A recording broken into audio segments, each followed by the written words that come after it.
Thank you, General Yamaguchi, for that very kind introduction.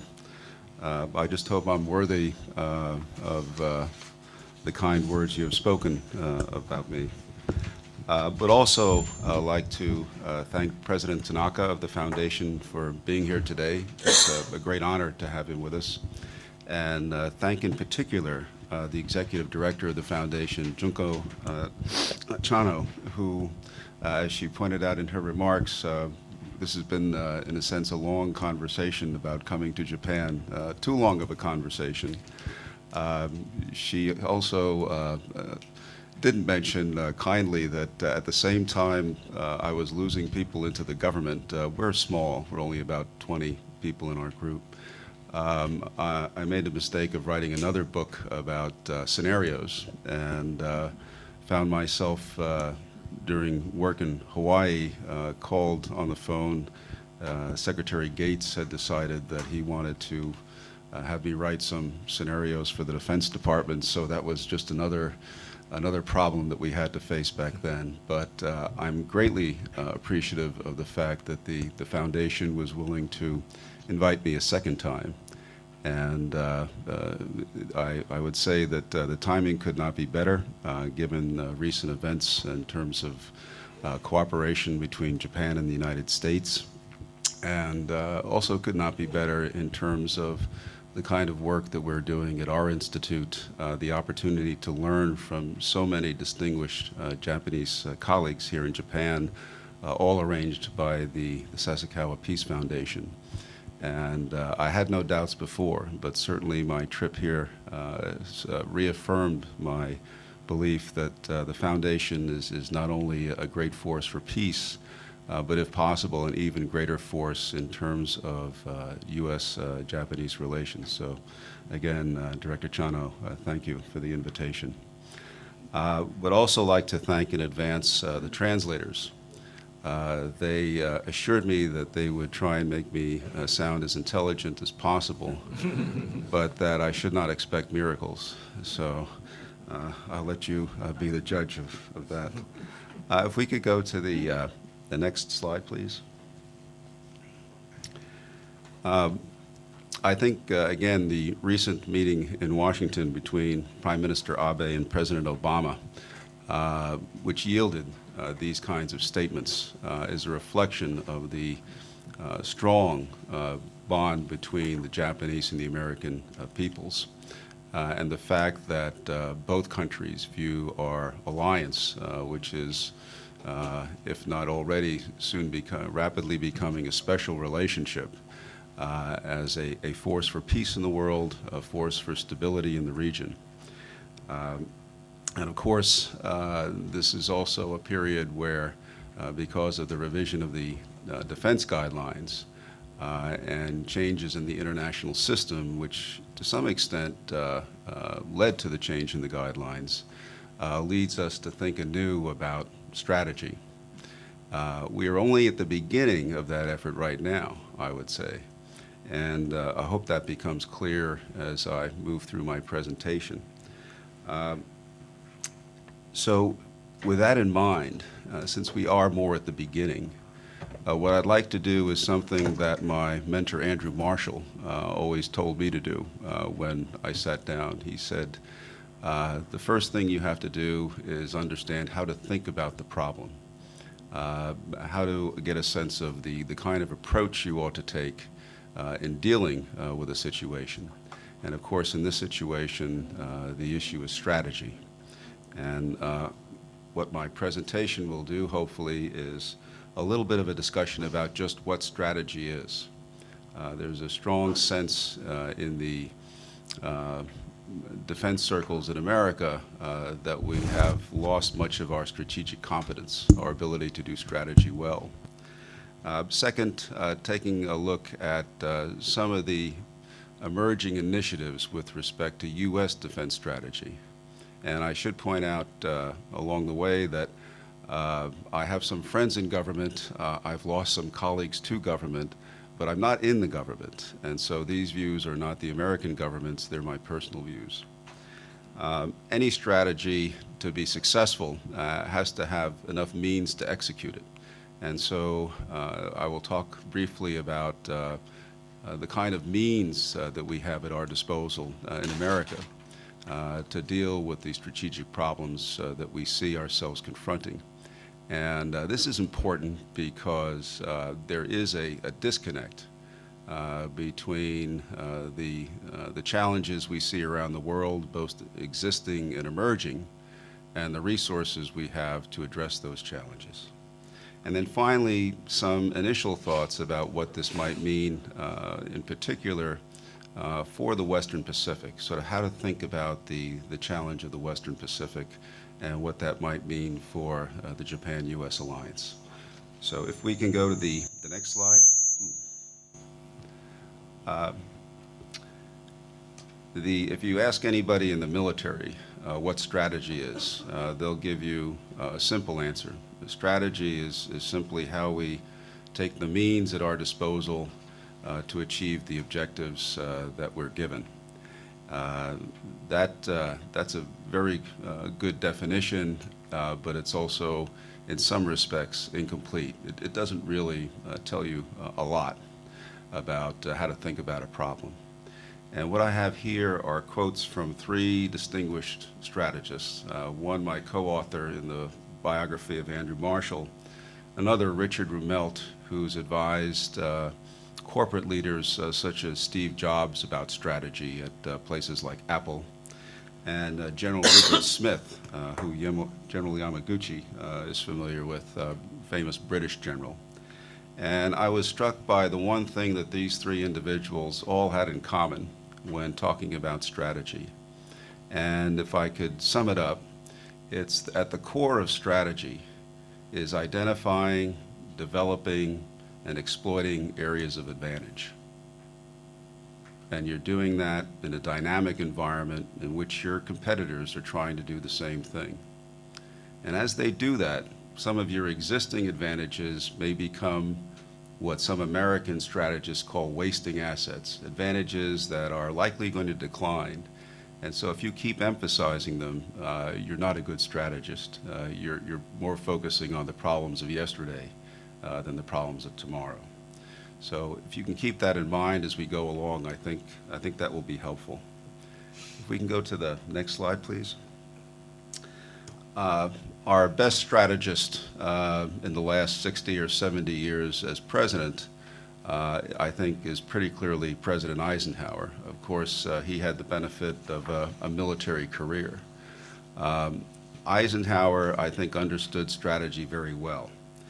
He said, again, if you want a basic definition of strategy, that's something that a child can understand. But if you want to develop an effective strategy, that's the hardest kind of work. And he said he wanted to put his best officers to work on developing strategy. The second point he made, and when I first saw this, it's probably a mark of how poor a strategist I am, I didn't understand it. Eisenhower said, plans are useless. I'm thinking, that's what I do. I work on plans. Once again, Krepinevich is useless. He said, planning is indispensable. And so when you look at the Pentagon, and every 4 years the Pentagon does a major defense review, quadrennial defense review. And Eisenhower would look at that and say two things. One is, people like me call our quadrennial defense review a Ben-Hur project. The movie Ben-Hur was advertised as having a cast of thousands. And that's what the Pentagon QDR is, a cast of thousands of people working on this. Eisenhower would say, no, it's very few people who are very good at strategy should be working on the strategy. He also said that no matter how good the plan you come up with, the world is a very dynamic place. So even if you have the perfect plan, the situation is constantly changing. And so it's the planning, it's the constant rethinking of your strategy and where things might be headed. Is there a big change likely in the future? Are things going to stay the same? These were the sorts of things that he argued needed to be done. And so the final quote from Eisenhower the quote about living with the problem. That's the key phrase. In his first term in office, Eisenhower held 171 meetings to plan strategy on his National Security Council staff. And the reason he met so often, he met maybe 20 times as often, for example, as President Clinton did, is that he felt you had to be living with the problem. You had to be constantly planning, constantly adapting to different situations. And you can begin to see this in the recent activity on the part of Japan and the United States. Time to update the guidelines, time to think ahead, but again, it's an enduring process. It's not as though you have the guidelines and we'll come back in 10 years and take another look at them.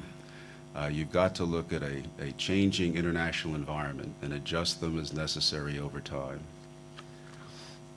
So, with that as a little bit of a tutorial on strategy, let's look at some U.S. security objectives. And if we can go to the next slide. This is the Obama administration's national security strategy objectives. And what strikes me is that the objectives, I think, are those that are shared with many countries. But I would argue that they're certainly shared between Japan and the United States. We want security, not conquest. We want not only our security, but to help our allies and partners enjoy their security as well. Second, we want a growing global economy, something that promotes opportunity and prosperity.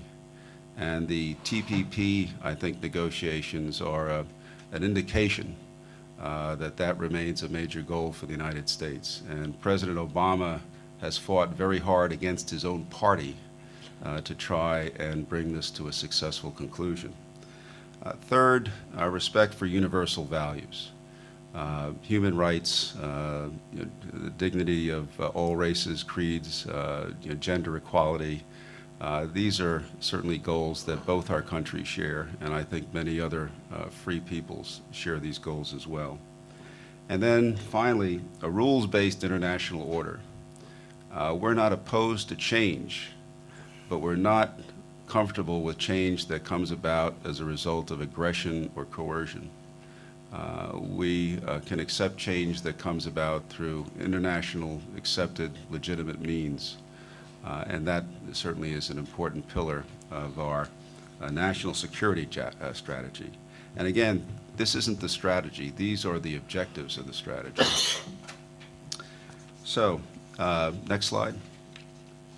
If we can take a few minutes to look at U.S. defense strategy, and I would say here that in my remarks, I'm not talking about grand strategy. I'm talking about military strategy. There are certainly important elements of what some call soft power. And I understand Professor Nye, who coined the phrase at Harvard, has been here. Diplomatic power, economic power, social power can be very important elements. A whole of government approach is often the best approach. But for my purposes and in the interest of time, I'm going to limit my comments to defense strategy. Next slide. So one of the first things we do in planning defense is to look at what are the challenges to our security. What are the things that would challenge those fundamental objectives that we have? If we go to the next slide. And these are some of the immediate defense challenges that we face. And it's a list that's grown longer in recent years. And I will not speak to the cartoons, and you probably can't read them all that well anyway. But what it speaks to is the instability in East Asia and East Europe that is relatively recent, winding down our involvement in Afghanistan, deterring aggression from North Korea, dissuading Iran from acquiring nuclear weapons, suppressing some of the Salafi jihadist or Sunni and Khamenist or Shia brands of Islamic terrorism, assisting countries in our own hemisphere to promote stability, as well as countries in Africa, and defending against biological and cyber attacks. So that's a long list, and I suspect a number of you could add to that list as well. So the security planners in my country, given our objectives and our resources, have a lot on their plate. What I'd like to also talk about, though, are emerging challenges. So a strategist would look at the current situation, and that's fairly clear to everyone. But what a good strategist would do is begin to look at, well, what are the trends? What are the emerging challenges? What are the new problems, the new opportunities that we are going to confront or perhaps be able to exploit in the coming years? And so if we can go to the next slide, slide right there. One thing certainly on the geopolitical level is the growing friction among a number of the great powers. Certainly not something American planners worried about for much of the 1990s and in fact much of the 2000s. And I have China and the United States, certainly relations not as good as they were 15 or 20 years ago. The same with Russia and America. China and India have had some friction in recent times, and certainly a number of issues emerging between China and Japan. So the competition here is geopolitical, it's economic, or it's ideological. There are multiple dimensions to these competitions, multiple animating factors. But from a Pentagon perspective, it's also military in character, and so that's what defense planners focus on. One thing I would note, almost as a footnote here, is that it's our sense that one of the trends is that it will lead to an increase in what we call proxy warfare. We already see it in the Middle East. In fact, we've seen it in the form of Iran supporting proxies for at least 2 or 3 decades now in various forms. We see it in Eastern Europe and in Ukraine. The American phrase for Russia's activities is the support of the little green men. I did not come up with that term, but it's evidently become popular. It's Russians who aren't Russians or supporting Russian interests. And the concern is gray area kinds of aggression or creeping aggression in the Far East, and whether that will be solely sourced by China, for example, or whether North Korea may in some instances become a proxy for Beijing.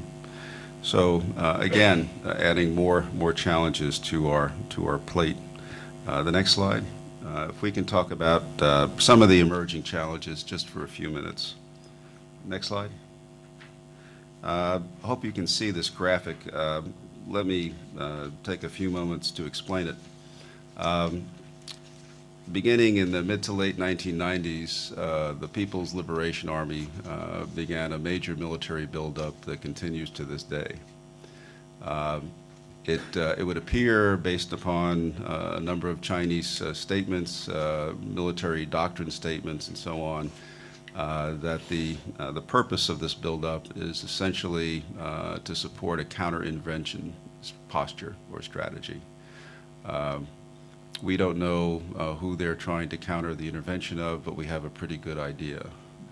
Okay, and the American term anti-access and area denial is pretty much inspired by the effort of the Chinese to progressively push U.S. military forces further and further away from their shores. And of course, you can almost look at it as a weather front, where you have a stable balance, and that weather front begins to move beyond the first island chain. And then the countries within that island chain fall under the shadow of Chinese military power. I had a chance when I was serving on Secretary Gates' policy board to talk to a fellow member, a fellow named Henry Kissinger. He said the Chinese were among the best strategists he had come across. And a good strategy, a really good strategy, creates strengths that are aligned against the adversary's weaknesses. And if you look at Chinese military investments, They are building strengths to align against our military weaknesses in the Western Pacific. Our two great potential areas of weakness in terms of capability are our battle networks and our ability to use precision strikes. In terms of our battle networks, we've seen the Chinese develop anti-satellite capabilities, cyber warfare, various forms of electronic warfare, potentially electromagnetic pulse weapons, some may be nuclear generated. These are all things, of course, that would threaten our ability to coordinate military operations. And then we have the many eggs in few baskets. Most of our combat power in the Western Pacific is concentrated at a few bases. One is Kadena, the other is Andersen and Guam, and on our aircraft carriers. The Chinese development of large numbers of ballistic missiles that have increasing range certainly poses a problem for those many eggs in few baskets. And the development of the DF-21 anti-ship ballistic missile, the continued production of Chinese submarines, their various types of anti-ship cruise missiles, again, send a fairly clear signal to us in America that they're backing up their objectives with military capability. And again, there's a bit of confusion, I think, on the part of Americans. When we look back over the last 25 years, we realize at the end of the Cold War, we had an enormous military advantage over any other country. Did we use that to attack China? No. Did we threaten or try and coerce China? No. We used that military power along with allies like Japan to build an era of peace and stability in the Western Pacific that benefited all countries, none less than China. So there's some confusion as to what we did to spur this military buildup. Second, there's another revisionist power that certainly is flexing its muscles. We can go to the, yeah, thank you. And it struck me in doing some research. There's a famous quote by President Putin that struck many Americans when he said that the collapse of the Soviet Union was a major geopolitical disaster of the 20th century. We thought that there were many other disasters that were far greater in terms of what it meant for peace and stability. But in that same paragraph, he talks about tens of millions of our co-citizens and co-patriots found themselves outside of Russian territory. So there's a clear link between the loss of the Cold War and the fact that many Russians were left in other territories. And more recently, President Putin seems to be inclined to take action on what he feels is an injustice. And what concerns us is not only what has happened in Ukraine, but the fact that there are sizable Russian populations in eastern Latvia, which is a NATO ally, and also in Estonia. So that could create a problem for us and our NATO allies in Europe if the Soviets, I'm sorry, old habits, if the Russians decide to pursue sort of the little green men kinds of activities in the Baltic states. If we can go on to the next slide, please. There's also the problem, obviously, of a more proliferated world. And the slide here talks about the powers that had nuclear weapons at the end of the Cold War, and then some of the more recent powers that acquired nuclear weapons, India, Pakistan, North Korea, prospectively Iran.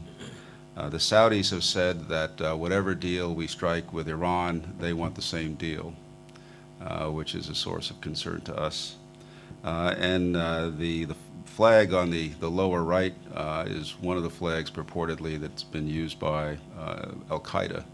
And so there's a concern about non-state entities at some point acquiring either fissile material to make a dirty bomb or perhaps even a nuclear weapon itself. These led, next slide please, us to say we need to start planning. We need to develop a strategy to address a number of these questions. If Iran were, for example, to get nuclear weapons, the missile flight time between the two countries is about 5 minutes. this provides almost no warning of an attack. So in a crisis situation, you could have a very high level of instability, particularly since these countries not only have far less warning time than we and the Soviets had during the Cold War, but early warning systems and command and control systems that are nowhere near the level of what we had, particularly in the case of Iran. Second, a Middle East proliferation cascade. Again, the Saudis have said they want the same arrangement as the Iranians. There are a number of concerns we're looking at there, prospective links to Pakistan. There are statements by the Turks, by the Emirates, regarding nuclear weapons that don't foster reassurance. Pakistan is a failed nuclear state. Pakistan has a sizable number of nuclear weapons, and I think, if my research is correct, is building nuclear weapons at a rate exceeding that of any other country.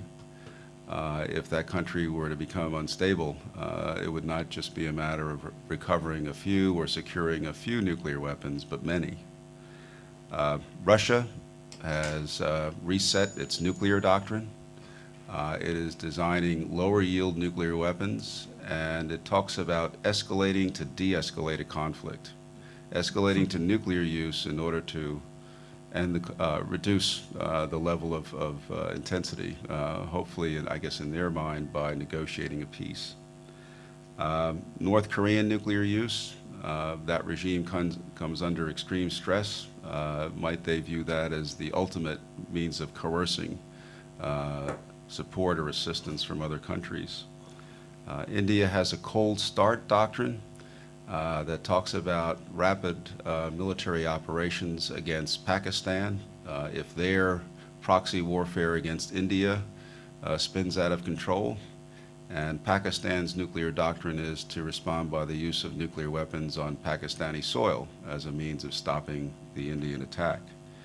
And then finally, if, God forbid, nuclear weapons are used, at some point in the Cold War, there were so many between us and the Soviets that we said, it's useless to plan for the day after. There isn't going to be a day after.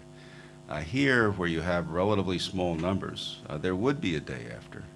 And one issue is, how do you stop that kind of war? Are there things that we can plan to do that would arrest the conflict and limit the use of nuclear weapons?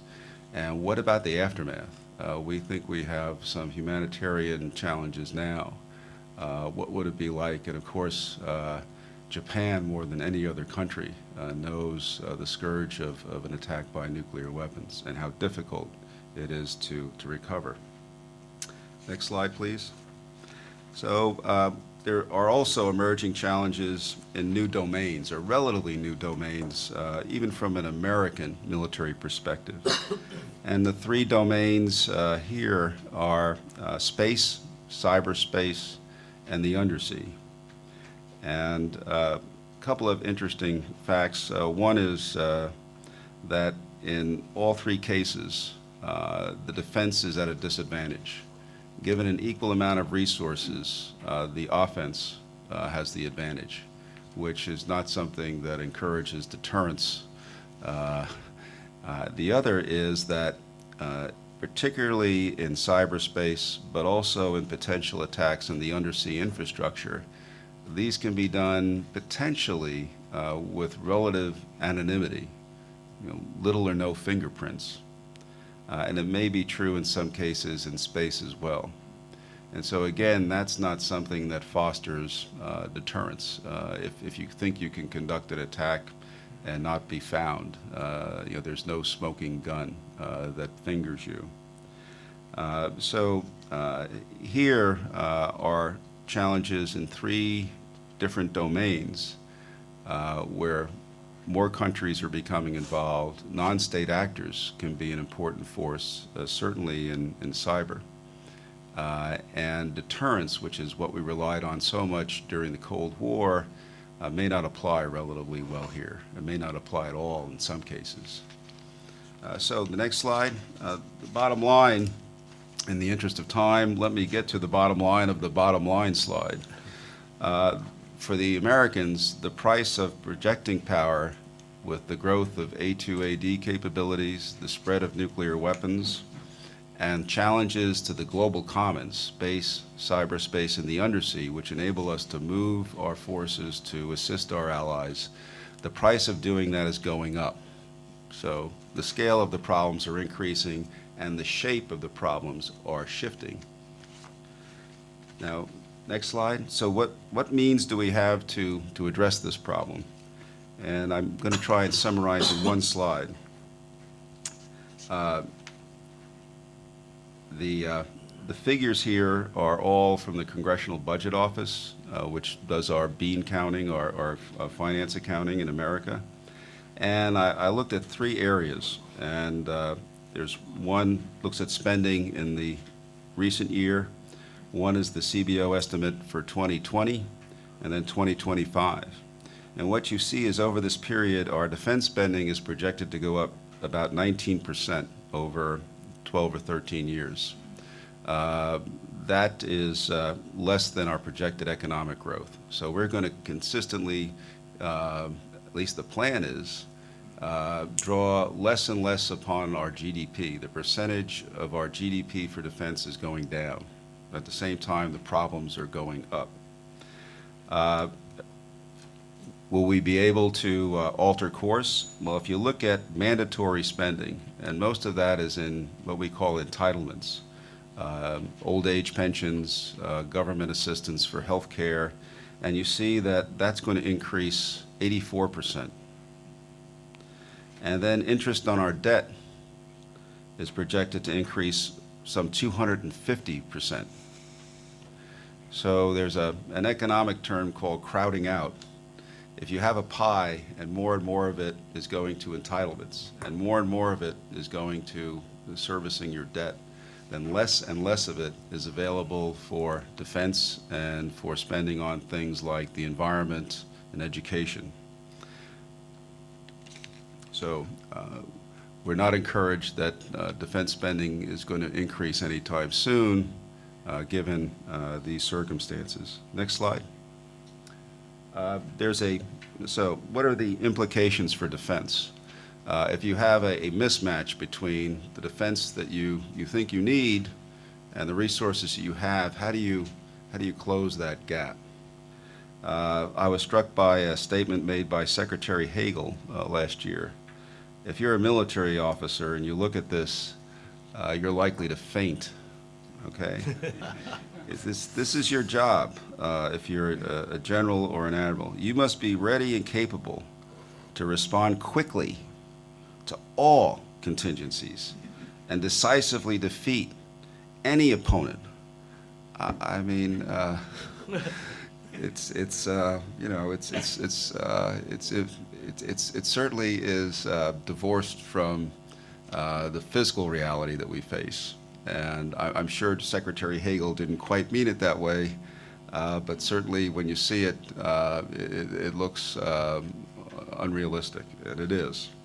So there are a number of ways we can close that gap, and let me go through them fairly quickly. Next slide. One way is we can allocate more resources. During the Cold War, we sustained over 6% GDP spending on defense.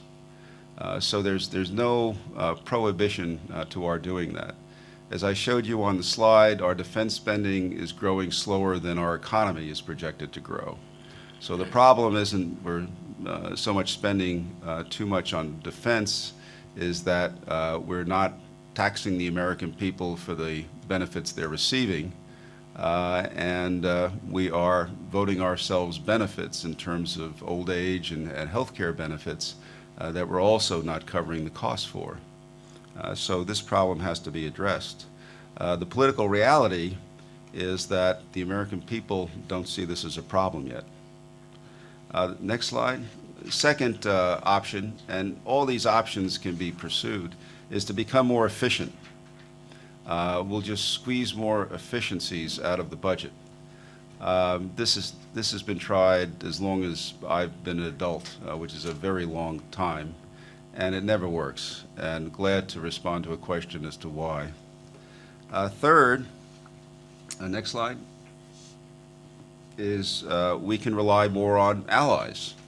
And as you can see, in terms of our European allies, over the last 15 years, if there's a disarmament race, they're winning, okay? And it's going to be, again, more difficult for them to increase their defense spending because their populations are rapidly aging, so there's more of a pull on social welfare funding, which is not a problem they had during the Cold War to the extent that they have it now. And the free rider issue is that there's also a long habit of Americans saying, well, we'll do it, and so there's a free rider problem. What is encouraging to me in particular, and I think to many Americans, is that Japan seems to be positioning itself to be the exception, and a most welcome exception. Not only in terms of not clear that it'll go above 1% anytime soon, but certainly the reorientation, spending the money more efficiently and more effectively is a source of encouragement. Next slide. You can also say that we're going to have the same security objectives, we're just going to assume a greater risk. There's always risk because you never have enough resources to eliminate all problems. Okay, but at what point does saying we'll still do everything but just take a higher risk, at some point that turns into a bluff. At some point your adversaries look at you and say they don't have the ability to support their interests. Your partners look at you and say, you don't reassure me anymore. There's a term in Texas we have called big hat, no cattle. You know, a person who talks big but really doesn't have the means to back up his talk. And that's a danger that we face if we're not serious about how we plan. Next slide. This is cost and position. I think I kind of alluded to it earlier. There are competitors of ours, rivals of ours that are basically pursuing cost-imposing strategies where for a certain low cost on their part, they can basically compel us, if we want to continue business as usual, to have to spend far greater resources to respond. And the example here is the attack on the World Trade Center in the Pentagon.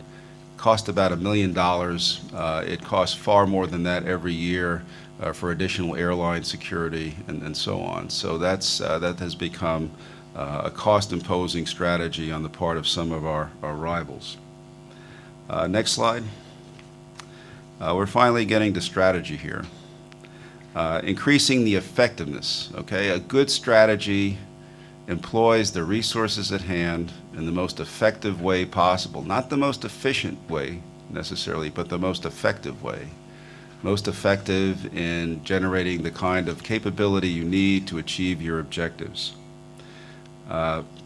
Since we have not done a good job of strategy in America, this is good news in a way, because if we develop better strategy, then hopefully we can have a more effective military without necessarily greatly increasing defense spending. Second is that if you're in a period of great change in the character of warfare, and we believe that that is the case, if you're the first to identify the quality and the needs that are associated with that change, you can realize an enormous boost in effectiveness. The example I often give people is between the two world wars, countries, the great powers all had access to automotive technology, radio, aviation technology, but only one army developed the blitzkrieg, which gave that army an enormous advantage over other armies that did not. Along these lines, the Pentagon is seeking to do a third offset strategy. And my pictures here refer to the first two. And again, it gets back to the issue of asymmetric advantages. In the early 1950s, President Eisenhower saw that the Soviets had tested their nuclear weapon, were beginning to build a nuclear arsenal. So our nuclear monopoly was becoming a wasting asset. Eisenhower decided to try and, in a sense, ride or extend that advantage as long as he could, because it was relatively cheap compared to either us building up our conventional forces or asking our allies to do the same, who were recovering from the damage of the war. Again, happy to talk about that during the question and answer period. In the 1970s, the Soviets had clearly caught up to us in nuclear capability, and here the offset strategy went a different direction. The asymmetric advantage was not a wasting asset in nuclear weapons. It was really delving into information technologies and leveraging and exploiting them. If I asked people to raise their hands, people my age in the audience, how many of you owned or bought a Soviet personal computer or TV set or stereo system? I don't think I would get one hand. So what the Americans did was said, look, we limit the technology transfer to the Soviet Union. This is an area where we can have an enduring advantage. And it was an enduring advantage in terms of stealth, in terms of precision weapons, in terms of sensors on satellites, in terms of detecting Soviet submarines overseas through acoustic technology and so on, quieting technology on our submarines. So that was the second. And the question that's often asked now is, okay, what is the Pentagon's third offset strategy going to be? Next slide. We can go past that one. Next slide, yeah. So let's take a look at the beginning of the challenge in the Western Pacific. And again, we could talk about many particular challenges, but I thought this one might be particularly interesting for this audience. We use the term Americans rebalance, and quite frankly, I'm not sure that there's much after the term rebalance so far. So here are some questions, I think, in terms of thinking about the problem that we might ask ourselves as we now begin to identify the implications and the potential of the new defense guidelines and some of the other initiatives. What are we, and I'm looking here specifically at China's revisionist ambitions, whether it's Taiwan, whether it's the Senkakus, whether it's the South China Sea. What are we trying to accomplish?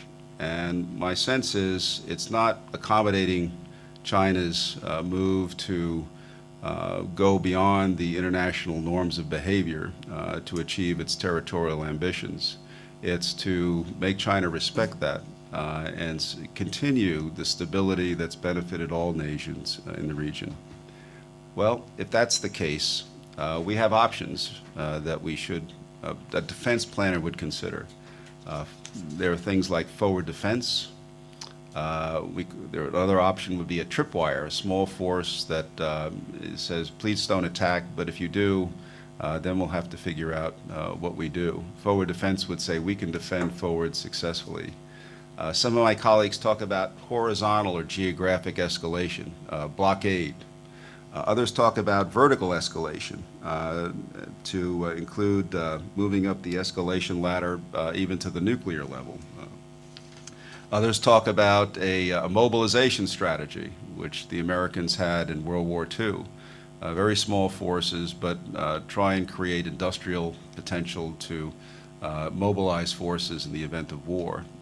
You can pursue all of these options if you have enough resources. But what option would we choose? And then, of course, part of this process goes back to strategy. Well, what are our existing and potential sources of advantage? What are our weaknesses? What are our wasting assets? Is the situation likely to change in significant ways? And there are technologies like robotics, like big data, like directed energy, like unmanned systems that could potentially change the character of conflict dramatically, giving an advantage to the side that exploits it the best. So next slide. We've been looking, as was mentioned, at forward defense as an option. And you see the little blue bubbles there. Those are bubbles along the first island chain. And what they represent are the efforts of countries in the region not to threaten or attack anybody. They're developing their own A2AD capabilities, the ability to deny an aggressor control of the air, control of the sea, and control of the electromagnetic spectrum that it would need to conduct offensive operations. Next slide. And along with that, a recent article, and this is the last slide, looking at the role of ground forces to reassure allies and partners in the region, some American ground forces, as a way of contributing to that defense, those A2AD bubbles, if you will, that would allow naval and air forces to perform a supporting role. We call it an operational reserve in military terms, so that if there is a point that's threatened, we can counter move our forces. And again, the purpose here is not to leave any opening where China would be tempted to engage in acts of aggression or, more likely, acts of coercion. And in this way, try and create the conditions under which we can extend this long period of peace and prosperity in the region for all the Asia-Pacific nations.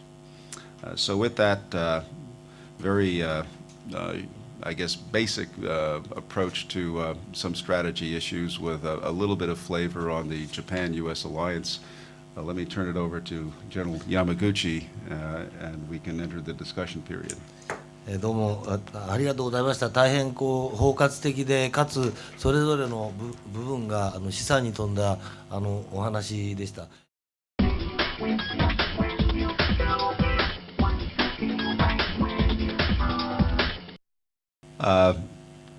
I think the problem is real enough, and certainly the consequences, the potential consequences, are enormous enough that we cannot ignore this kind of situation.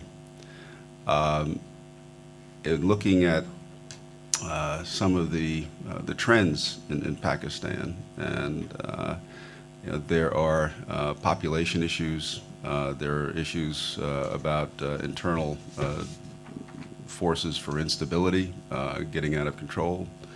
There are issues long-term in terms of the education system, I think. There are potential major water issues in Pakistan, it's my understanding. And so you have a number of stresses on the polity of the country. And depending upon how the country might fracture, if it does, the military problem is severe because it's not easy to, unless you move very early, unless you know where the weapons are stored, and unless the weapons have very secure permissive action links on them, again, it could be a very difficult problem. Would the weapons, would the country form military factions, each having some weapons? Would some weapons be shared with non-state terrorist entities? These are all factors. If the weapons begin to spread, it is not easy to detect a nuclear weapon.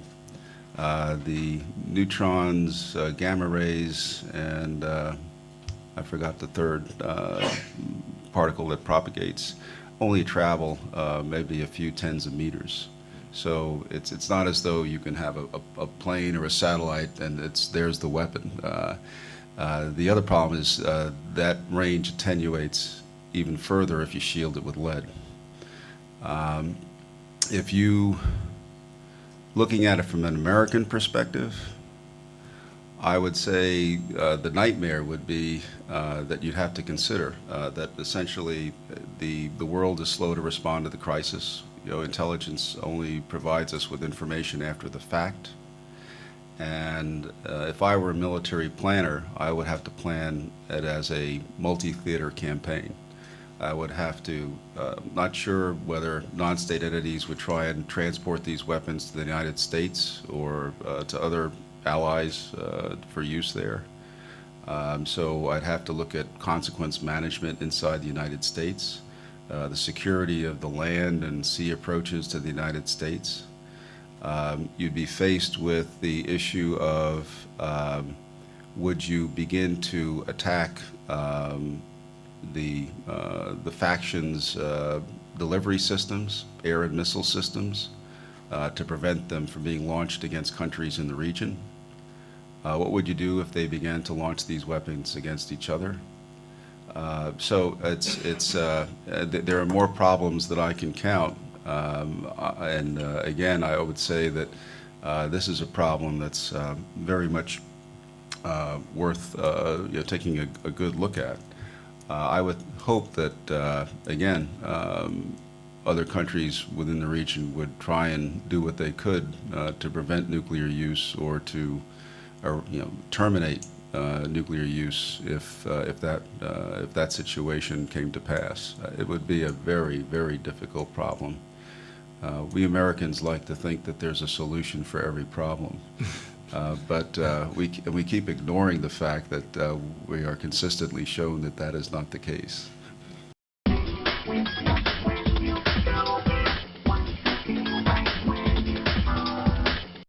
There have been several, one in particular article that is being, I believe, turned into a book trying to explain President Obama's strategy for the Middle East.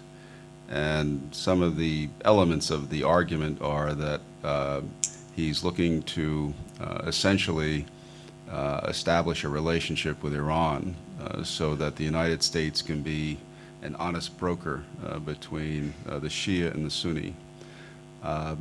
That's a very tall order. And the author refers to the opening to China made by President Nixon. In that case, China was a willing partner in the early 1970s. There's no sense right now that Iran is a willing partner, that Iran is coming to us because it fears another threat even more, such as the Soviet threat that the Chinese feared in the late 60s and early 70s. So I'm personally hopeful, but not optimistic, that we'll realize this kind of a breakthrough. If, as I mentioned, if Iran gets nuclear weapons, some of the Arab diplomats that I've talked to in the region are concerned not only about the nuclear issue, and they question whether the United States would or could extend a nuclear guarantee to countries in the region against Iran. But also, they believe that Iran will only ratchet up its support of proxy wars against various states in the region, primarily Israel and a number of the Sunni Arab states. If Iran gets nuclear weapons, I mentioned earlier, the warning times are very short. There is a concern that the Saudis may take the express train toward a nuclear capability. And the argument goes that just as the Americans have deployed nuclear weapons in Turkey to extend a deterrent on behalf of the Turks, and ourselves, of course, our security is involved. The Pakistanis might be convinced to deploy nuclear weapons in Saudi Arabia as an extended deterrent. And one of the questions we then think is who really would control those weapons? Another issue that comes up is, would India view this as Pakistan trying to achieve greater strategic depth with its nuclear forces? And so it's kind of like Alice in the Looking Glass. You go down this rabbit hole and you find all sorts of nasty things you didn't want to see, but nevertheless confront you. And so I'm a firm believer that If we don't take some risks now to attempt to keep Iran from getting a nuclear capability, we may face even bigger risks in 5 or 10 years.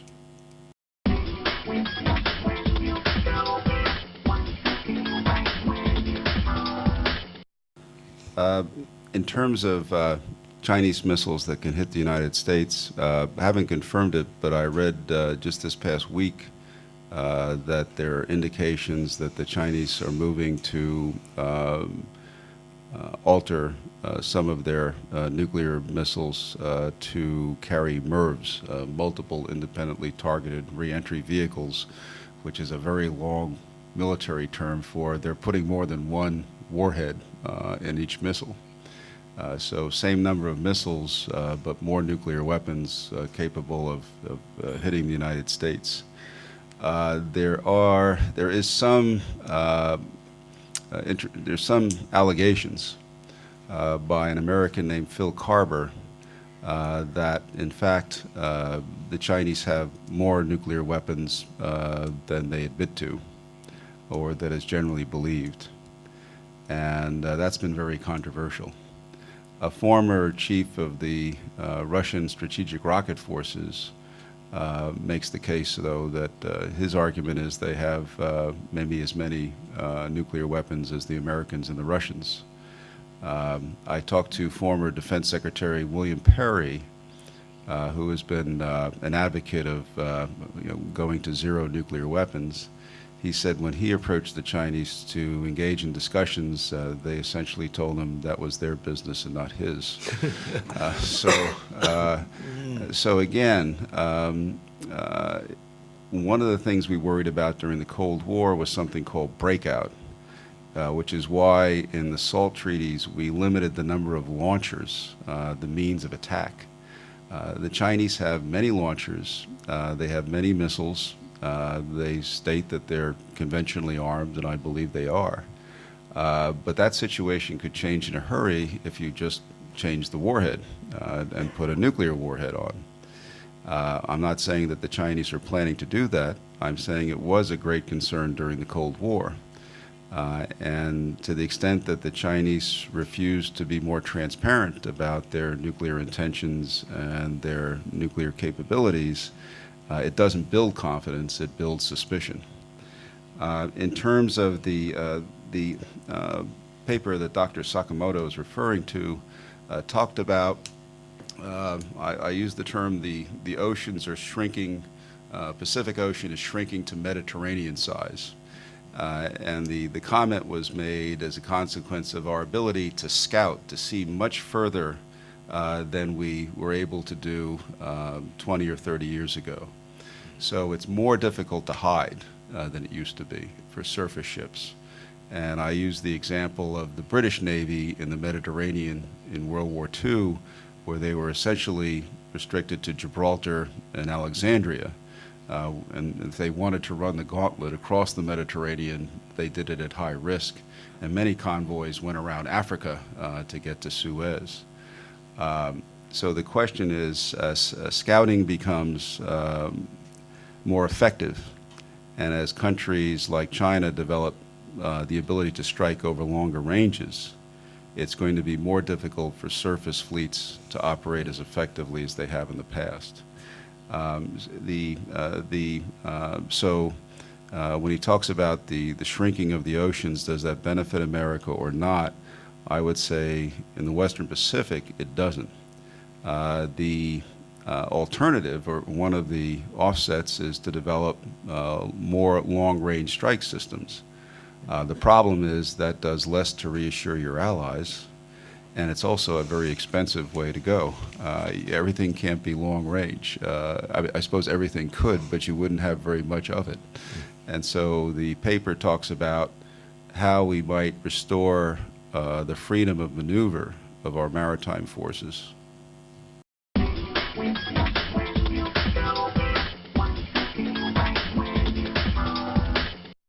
My understanding is that the book will be published in Chinese. When my publisher told me that, I said it would probably sell more copies in China than in America. In terms of changing the portfolio, one crude way of getting people's attention is to say, if you had a portfolio of American stocks in the early 1950s, you'd have the Penn Railroad and U.S. Steel, General Motors. Would you still want that same portfolio today? So that portfolio of alliances was put together in the early days of the Cold War. The Soviet Union was the big threat. Europe was clearly the #1 danger point. And so I think not that we should abandon an ally or dissolve an alliance relationship. We still value our relationships with the British, the French, Germany, Italy, and so on. But if you're looking for revising the portfolio, some of the countries I would think about according greater emphasis to: Poland. One of my colleagues just returned from Romania, very anxious to, for obvious reasons, to help with efforts to maintain stability in the eastern part of the alliance. In the Gulf, I found in recent years the Emirates, the UAE, very serious, very focused, and I think they need to be more central. They seem to work better with the Israelis than some other Arab states. Not that they're close, but India certainly in South Asia. I would say in the Western Pacific, increasing the emphasis. I mean, Japan is our #1 ally, both in terms of where we think the greatest challenges lie and the country that has the greatest potential to help us, given the circumstances that we find ourselves in. I'd like to see the Philippines do more, and Australia. I mean, those are sort of the countries that come to mind. The issue of the third offset strategy, my sense is that if you're looking for a period historically to compare to what we have now, it's not the 1950s where we had a huge asset and we lost it or we're losing it. I think we're well on the way to losing our monopoly in precision warfare and battle networks. So that's gone. It's not like the 70s because there is no proprietary, for example, technology that we have, like information technology, that we could use over a protracted period of time to give us an advantage that the other side couldn't have. I think it's more like the period between the world wars. Between the two world wars, there were rapid advances in technologies in the automotive area, in aviation, in radio, in radar, and all the great powers had access to that technology. And the key discriminators were which militaries figured out how to leverage that technology best. So we and the Japanese figured out naval aviation. The British, that had the early lead, didn't figure it out. We figured out, and the British, long-range strategic bombardment. And the British developed the first integrated battle network, their integrated air defense system in the Battle of Britain.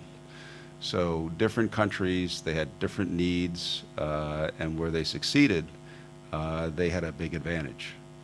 And I think we're in that kind of situation now where, and one of the clues, I think, is that Deputy Secretary Work has initiated a great emphasis on a whole series of war games and planning exercises looking at near-term, mid-term, and long-term situations. And explore the key is, I think, in his mind, and I don't speak for him, is what is the operational concept? And so when we talk about air-sea battle or archipelagic defense, what is the best way to use existing and emerging military capabilities to achieve our objectives? Oftentimes, our military, I think in other militaries, They say, here's our objectives, and here's our stuff. You know, and there's not a very good connection between stuff and what you're trying to do. The thing that connects your military capabilities to achieving your objectives is your operational concept. Admiral Fisher is a famous British admiral in the early 1900s. Technology moving very fast in terms of ships and submarines, torpedoes coming into play. And he would say, members of parliament ask me, in this environment, what kind of a navy do we need, and how many ships, and what kinds of ships? And I tell them, the first thing you must do is make up your mind how you're going to fight, or in our case, how you're going to deter. And he said, how many of our admirals have made up their minds how they're going to fight? And then he said, and how many of our admirals even have minds? So the point is, we haven't made up our mind how we're going to pursue our objectives in the Western Pacific. Forward defense, tripwire, layered defense, blockade, horizontal escalation. We can pursue multiple, but we need to make some decisions. You know, what are we going to try and do? What aren't we going to try and do? What's within our means? What's outside our means? And I've had a number of when we did air-sea battle, a number of Japanese colleagues say, we're waiting for your Pentagon to, you know, so that helps us know, what's the division of labor geographically, what kind of basing are we talking about, what kind of support. Absent some decisions, you know, we run the risk of, you know, spending our very limited resources very ineffectively. So.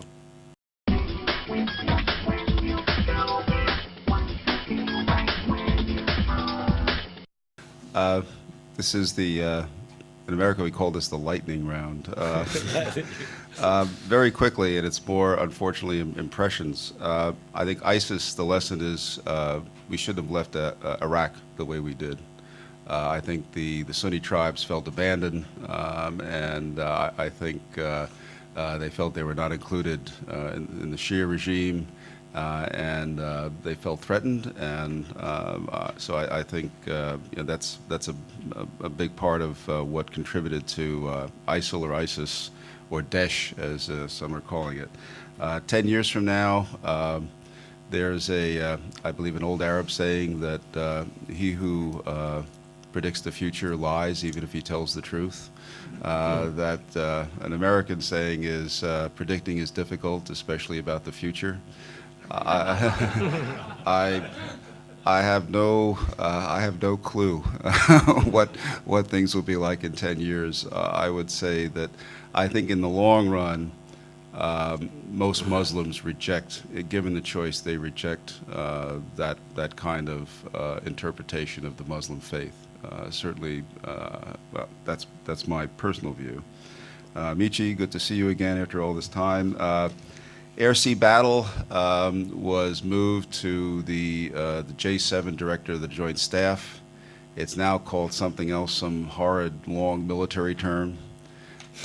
You'll begin to, the only reason you'll know that air-sea battle is really taking hold is when you hear the screaming in the Pentagon, because it talks about kinds of operations that would lead to changes in budget shares among the services, lead to certain programs being downgraded, others being advanced. And since we have not heard that yet, I suspect that it's having a hard go of it. On the other hand, I will say that there's a good guerrilla organization in the Pentagon. I think Bob Work is behind a good part of it. And so you see the Americans now priority to a long-range strike bomber, protecting submarine production, advancing research on unmanned underwater vehicles, directed energy systems, changing the requirements for unmanned carrier aircraft. These are all, I think, good things, and they're getting increasing support from Congress. And I will say that the heads of our armed services committees in the House and in the Senate, both Republican and Democrat, are the best I have seen in since the end of the Cold War. In terms of where O&A is going, Jim Baker, not our former Secretary of State, but Jim Baker, a much younger fellow, is the new director. I've met him a few times. I think he's a worthy successor to Marshall. But again, it's just the beginning, so it's hard to say what's going to happen to that office. In terms of political leadership, there was a great question. Not only does any strategy that you develop must be sustained by adequate resources, it also has to be executed. Is the political leadership willing to accept your strategy? Is it willing to put in the effort to execute the strategy? That is certainly a key barrier, and it's an excellent point. As far as sequestration goes, my colleague Todd Harrison said, sequestration is a hostage both to Congress and to the President. And it's not good when you're a hostage to both Congress and the President. The President says we need more defense spending, but to do that, I also want more spending on domestic programs and more taxes. The Republicans say we need more defense spending. But if we have more defense spending, we have to cut domestic programs in order to cover the increase. And so that's where they stand, and that's where they have stood for some time. Both sides agree sequestration is about the stupidest way to run the Defense Department and the government. But there's no law against stupid in the United States, and so we're free to be as stupid as we want. 大変ありがとうございました。